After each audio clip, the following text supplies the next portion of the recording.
Hello friends, आज की video में देखेंगे पीएसएम के कुछ और general terms, modes of transmission देखेंगे। इन्फेक्शियस एजेंट किन जरियों से, किन मीडियम से कैसे ट्रांसमिट होता है। दो तरह से ट्रांसमिट हो सकता है, डायरेक्ट ट्रांसमिशन और इनडायरेक्ट ट्रांसमिशन। डायरेक्ट ट्रांसमिशन 5 तरह का होता है। पहला है डायरेक्ट कांटेक्ट, सबको देखेंगे अच्छे से। डायरेक्ट कांटेक्ट ये क्या होता है, कैसे एजेंट जो है आगे पास आउट होता है। स्किन टू स्किन जाएगा, किसी के म्यूकोसा से म्यूकोसा से आएगा। अगर कोई एक, जैसे कि लेप्रेसी हम ले रहे हैं, लेप्रेसी अगर किसी को है, उसकी स्किन पर बैक्टीरिया मौजूद होते हैं ये, और म्यूकोसा में भी उसके मौजूद है, ओरल म्यूकोसा में है, तो उसकी म्यूकोसा से अगर दूसरे की म्यूकोसा में चला जाए, स्किन से स्किन टच हो जाए, तो भी ये ट्रांसमिट हो जाएगा। इसी को बोलते हैं डायरेक्ट कांटेक्ट, पर्सन से पर्सन में डायरेक्टली चला गया। फिर हम देखेंगे ड्रॉपलेट इन्फेक्शन। इसमें क्या होगा, ड्रॉपलेट के जरिए फैलेगा। Spray of droplet by coughing और स्नीजिंग, छींकने या खांसने पर जो ड्रॉपलेट निकलती है वो सामने वाले दूसरे हेल्दी पर्सन के जाकर के उसकी बॉडी में पहुंच जाए। कहाँ पहुंच सकती है, स्किन पे जाएगी, हो सकता है आईज में चली जाए, कंजक्टिवा में, या फिर नेजल म्यूकोसा में चले जाए, या फिर मुंह खुला होगा तो ओरल म्यूकोसा में भी चला जाएगा। तो इसमें एग्जांपल है कॉमन कोल्ड। कॉमन कोल्ड अगर किसी को है, उसने छींका या खांसा, तो उसके जो छींकने या खांसने पर जो ड्रॉपलेट्स निकलेंगे वो सामने वाले पर्सन के, जो हेल्दी होगा उसके आगे खड़ा है, उसको पहुंच जाएगा, तो भी ये बीमारी फैल जाएगी। ये ड्रॉपलेट के जरिए हुआ। कांटेक्ट विद सॉइल, कुछ ऐसे बैक्टीरिया होते हैं जैसे कि क्लोस्ट्रीडियम टिटेनी, इसका जो है, जो बैक्टीरिया सॉइल के अंदर पाया जाता है। अगर सॉइल के कांटेक्ट में आप गए किसी तरह से, तो ये आपके हो सकता है। ऐसे नहीं होता है कि आप गए सॉइल में और पहुंच गया। इसके लिए वो कोई ऐसी नुकीली चीज आपके पेनिट्रेट करे, जैसे कोई सुई वहां पड़ी है, कोई नीडल है, या कोई आयरन का कोई पिन है, वो अगर पेनिट्रेट कर गया, छिप गया अंदर तक, म्यूकोसा तक, तो स्वेल भी साथ में जाएगा, तो उसमें टिटेनी के ये स्पोर्स होंगे, तो जाकर के बॉडी में इन्फेक्शन फैलाएंगे। इस तरह से कांटेक्ट विद स्वेल में होता है। फिर इनोकुलेशन इनटू द स्किन और म्यूकोसा, स्किन या म्यूकोसा में डायरेक्टली पेनिट्रेशन हो जाए। जैसे कि रेबीज वायरस जो है, एक कुत्ता काट लेता है, आपके स्किन में डायरेक्टली पहुंचा देता है। वो किसी को, इसमें क्या हुआ, कोई और चीज नहीं, डायरेक्टली वो खुद जो है म्यूकोसा या स्किन में इनोकुलेट करे दे रहा है, पेनिट्रेट कर दे रहा है, अंदर छेद दे रहा है। तो ये रेबीज वायरस इसका एग्जाम्पल है। पांचवा क्या है, ट्रांसप्लेसेंटल, यानी प्लेसेंटा के जरिए मदर से फीटस। यहाँ पे क्या है, प्लेसेंटा मीडियम बन गया ना, ट्रांसमिशन किसके जरिए हो रहा है, प्लेसेंटा के जरिए हो रहा है, through placenta to the baby. माँ को एड्स होगा या herpes वायरस होगा, तो वो बेबी में चला जाएगा। इसको बोलते हैं ट्रांसप्लेसेंटल। अब हम देखेंगे इनडायरेक्ट ट्रांसमिशन कितनी तरह का होता है। ये 5 तरह का होता है ट्रांसमिशन। इनडायरेक्ट ट्रांसमिशन 5 तरह का होता है। पहला क्या है, व्हीकल बॉन्ड, फिर vector bond, air bond, fomite bond, या dirty hands and fingers. Vehicle bond यानी कोई मीडियम इसमें बीच में आ रहा है, जिसके जरिए ट्रांसमिशन हो रहा है। जैसे कि फूड है, वाटर है, ठीक है। अगर ये कंटामिनेटेड है, इसके अंदर इन्फेक्शियस एजेंट मौजूद है, तो क्या करेगा, ये जिसके पास जाएगा, खाएगा, पिएगा, तो उसको भी वो जो बीमारी है उसको हो जाएगी, वो इन्फेक्शियस एजेंट उसकी बॉडी में इंटर कर जाएगा। तो इसमें क्या होता है, फूड है, आइस है, ब्लड है, वाटर है, ये सारी चीजें काम करती है ट्रांसमिशन का। तो ये व्हीकल बॉर्न हो गए। व्हीकल का मतलब क्या होता है, सवारी, तो ये सवारी का काम कर रहा है। वेक्टर बॉन्ड, वेक्टर का बॉन्ड का मतलब यहाँ पर ये है कि वेक्टर बॉन्ड कोई जानवर या कोई आर्थ्रोपोड, कोई ऑर्गेनिज्म ऐसा है जिसके जरिए बीमारी फैले। ये 2 तरह का होता है, मैकेनिकल और बायोलॉजिकल। अच्छा, मैकेनिकल में क्या होता है, जैसे कि मक्खी आपने देखी है, जो फ्लाई बी होती है, वो क्या करती है, एक जगह से उड़ के दूसरी जगह जाती है। अगर वो किसी कंटेमिनेटेड फूड पर बैठ गई, या फिर फीकल मैटर पे बैठ गई, वो कंटेमिनेटेड है, तो फीकल मैटर में जो कंटेमिनेशन होगा, जो बैक्टीरिया वायरस जो भी होगा, वो क्या होगा, उस मक्खी के पैरों में चिपक जाएगा। अब फिर वो उड़ के किसी खाने पे गई, मान लिया हलवाई की दुकान पे गई, वहां बैठ गई, तो वहां उसको इन्फेक्शियस एजेंट को, उस पॉजिटिव एजेंट को वहां पर उसके वहां पहुंचा दे कि अब जो वो मिठाई या खाना खाएगा उसको फिर बीमारी होगी। तो ये मैकेनिकल हो गया।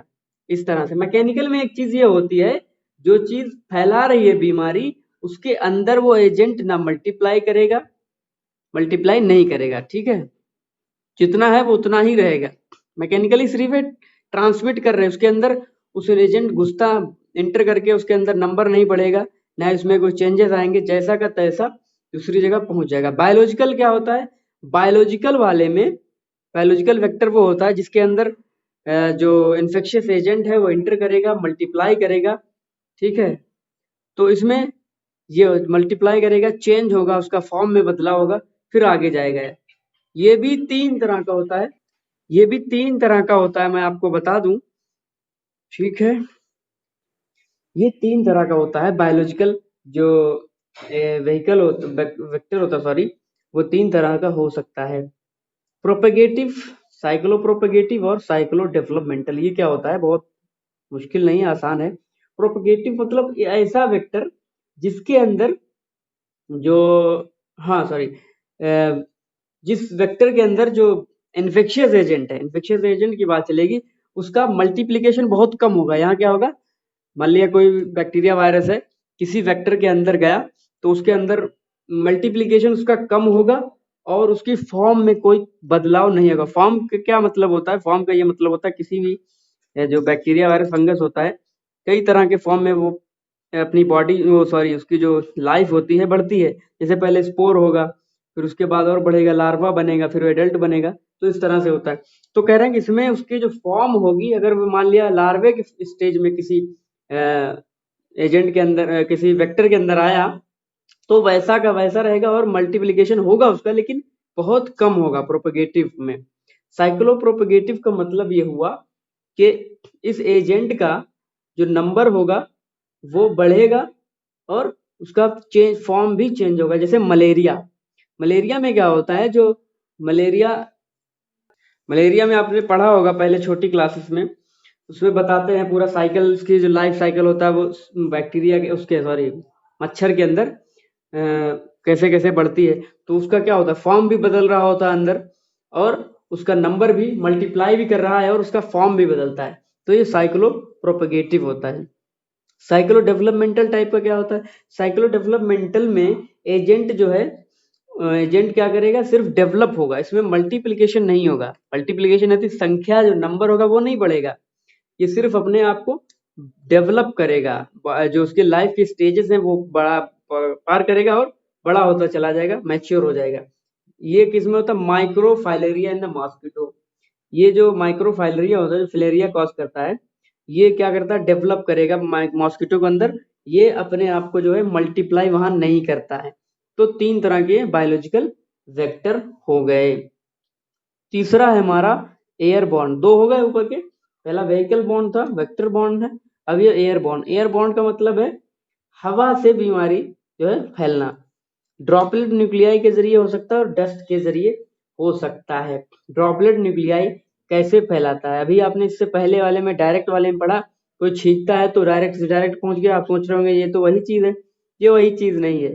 जैसे मान लिया एक पर्सन यहाँ पे खड़ा है, क्या दिखाऊं आपको, यहाँ दिखा, ये पर्सन है, इसने छींका तो क्या होगा, हवा में ये जो स्पोर्स हैं ये फैल गए। अब मैं डायरेक्ट वाले का पहले बता दूं, यहाँ पे कोई खड़ा था 60 सेंटीमीटर के अंदर, कॉमन कोल्ड की बात हो रही है, जब ये छींकता है तो हवा में क्या डायरेक्ट जाकर के, अगर सामने ही खड़ा है तो इसका जो स्पोर्स होगा इसके ऊपर पहुंच जाएगा, इसकी नाक पे, मुंह पे, आंख पे, हाथ पे, सीधा का सीधा वही स्पोर्स पहुंच गए। लेकिन इसमें क्या होता है, जो ये इसकी बात हो रही है एयरबॉर्न वाले की, अभी ये मौजूद नहीं है, ये पर्सन, अभी यहाँ पे कोई पर्सन नहीं है, ठीक है। इसने छींका तो ये इसके स्पोर्स इसमें पहुंच गए, फिर ये ड्राई हो जाते, सूख जाते, फिर ये हवा में तैरने लगते हैं, ठीक है, हवा में तैरने लगते, ये अपना चला गया कहीं भी, ये मौजूद नहीं है। यहाँ पे अब कोई पर्सन आया, रुका, तो अब ये हवा वाले जो है, ये अगर सांस लेगा तो इनहेल कर जाएगा, हो सकता है डायरेक्ट कांटेक्ट में यहीं पर आ गया तो इसके मुंह में लग जाएगा, ये सब हाथ में लग जाएगा। तो ऐसे ही एयरबॉर्न इसको बोलते हैं। ये ड्रॉपलेट न्यूक्लियाई के जरिए हो जाना, ड्रॉपलेट न्यूक्लियाई हवा में फैल जाते हैं, ड्राई हो जाते हैं, फिर वहां पे कोई पहुंचेगा तो उसको हो जाएगा। अब क्या चीज है, डस्ट के बारे में बता रहा है। डस्ट क्या है, जैसे किसी ने ड्रॉपलेट्स को बाहर निकाला बॉडी से, छींकने से, खांसने से, तो ये ड्रॉपलेट क्या होते हैं, कुछ देर तक हवा में रहते हैं। आजकल आपने बहुत सुना होगा इसके बारे में, कोरोना वायरस में, कि इतने घंटे तक ये रहता है हवा में, इतने घंटे तक। तो उतने घंटे तक हवा में रहेगा, उसके बाद क्या होगा, ये फिर ये नीचे जमीन में आ जाएगा। ये नीचे जो है, यहाँ आकर के धूल में, धूल जो यहाँ पे धूल मिट्टी है उसमें जाके मिल जाएगा इस तरह से। अब क्या होगा, धूल मिट्टी जब यहाँ पे कोई स्वीप करेगा, झाड़ू लगाएगा, तो झाड़ू लगने से, यहाँ पे झाड़ू लगाई गई, तो क्या होगा, ये झाड़ू लगेगा तो धूल ऊपर उठती है, फिर से ये धूल के साथ ऊपर आ जाएगा। तो ये डस्ट इसका जो है मीडियम बन गया इन्फेक्शियस एजेंट को फैलाने में। इस तरह से हो गया एयर बॉर्न। फोमाइट बॉन्ड क्या होता है, कुछ इनएनिमेट आर्टिकल्स के जरिए इन्फेक्शियस एजेंट का फैलना। ये इनएनिमेट आर्टिकल्स कोई बहुत बड़ी चीज नहीं, क्या है, जैसे कि कोई कपड़ा है, चम्मच है, बर्तन है, पेंसिल है, टॉवल है, कर्चीफ है, कप है, तो इन सब चीजों के जरिए बीमारी का फैलना। जैसे कि अगर कोई स्किन इन्फेक्शन है, उसने टॉवल यूज किया तो दूसरे को टॉवल वही यूज करवा दिया, तो क्या होगा, ये स्किन इन्फेक्शन फैल जाता है। आपने बहुत ज्यादा फंगल इन्फेक्शन देखा होगा कैसे फैलता है, कपड़े यूज करने से किसी दूसरे के, या टॉवल यूज करने से। तो इसी तरह से दूसरी चीजों में और भी बीमारियां, डिसेंट्री है या टाइफाइड फीवर है, टाइफाइड भी इसी तरह से फैलता है। टाइफाइड असल में फैलता कैसे, अगर आप इन्फेक्शियस डिजीज में पढ़ेंगे कि टाइफाइड जो है वो फीकल मैटर से फैलता है। आप कहेंगे फीकल मैटर कैसे किसी के खाने में या वैसे पहुंच जाएगा, तो एक लंबा प्रोसेस है।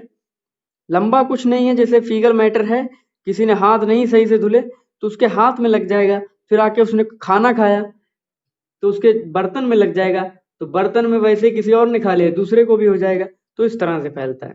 Dirty hands and the fingers, अगर किसी के हाथ हैं, उंगलियां हैं, ये डर्टी हो जाए, किसी कोई मतलब ऐसी चीज छूकर आया जहां पर वो बैक्टीरिया, वायरस, फंगस मौजूद है, तो क्या होगा, ये उससे खुद को बीमारी फैला लेगा। तो उसकी खुद की हाथ और उंगलियां गंदी अगर हैं, कंटामिनेटेड हैं, तो भी हो सकता है। इसका एग्जाम्पल टाइफाइड है, डिसेंट्री है।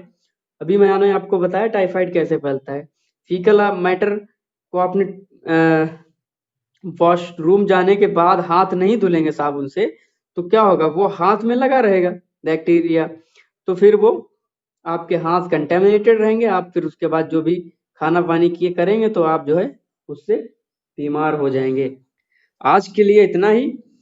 वीडियो को लाइक करें, शेयर करें, सब्सक्राइब करें चैनल को। Thank you.